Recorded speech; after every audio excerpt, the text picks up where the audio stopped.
ডাঙৰকৈ মাহৰ আশীৰ্বাদ যেটো পাইছোঁ সেইটো বহুত ভাল লাগিল কাৰণ কালিলৈ আমি বিচাৰি আছিলোঁ কি 251 কন্যাকুমাৰী ক'ৰ পৰা আহিব তথাপিও মাহৰ আশীৰ্বাদ যেটো ইমান আহি গ'ল একদম মনটো একদম মাৰ এটি হৈ গ'ল কি কওঁ আৰু বিশেষ আজি আমাৰ কুমাৰী আমাৰ 300কৈ পাৰ হৈছে মই 251 সেইটোৱে কাৰণে কৈ আছোঁ কি মাৰ আশীৰ্বাদ আমাৰ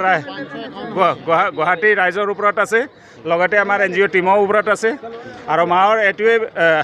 আশীৰ্বাদ বিচাৰি আছোঁ কি আমাৰ গোটেই ৰাইজৰ ওপৰত আপুনি আশীৰ্বাদটো বনাই থাকক লগতে আমাৰ NGO টিমৰ ওপৰত বনাই থাকক আজি আমাৰ লাষ্ট দিন যেটো আজি 26 তাৰিখ মাৰ গেট খুলিছে লগতে আমাৰ কুমাৰী কন্যা এতিয়া পূজা চলি আছে ইয়াৰ পিছত ডাঙৰকৈ এটা হৱন হ'ব হৱন হোৱাৰ পিছতো আমাৰ ৰাতি 10টালৈ চলিব কাৰণ আপুনি লগত জানি আছে কি বায়ু ৰাজ্যৰ পৰা যেটো মানুহ ভক্তবিলাক আহিছে গোটেই এতিয়া লাইনত আছে দৰ্শন কৰি যে নামিব তাৰ কাৰণে মই একদিন এক্সট্ৰা লওঁ কাৰণ আপোনালোকে গোটেই জানি আছে যে কালিয়ে গোটেই ভাণ্ডাৰটো বন্ধ হৈছে আজি একদিন এক্সট্ৰা সেইটোৱে কাৰণে আমি চলাই থাকোঁ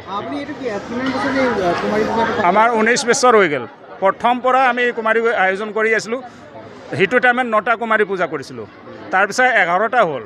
তাৰপিছত 21টা হ'ল তাৰপিছত 125 হ'ল এনেকৈ বঢ়ি আজি আমাৰ 300 কৰা হৈছে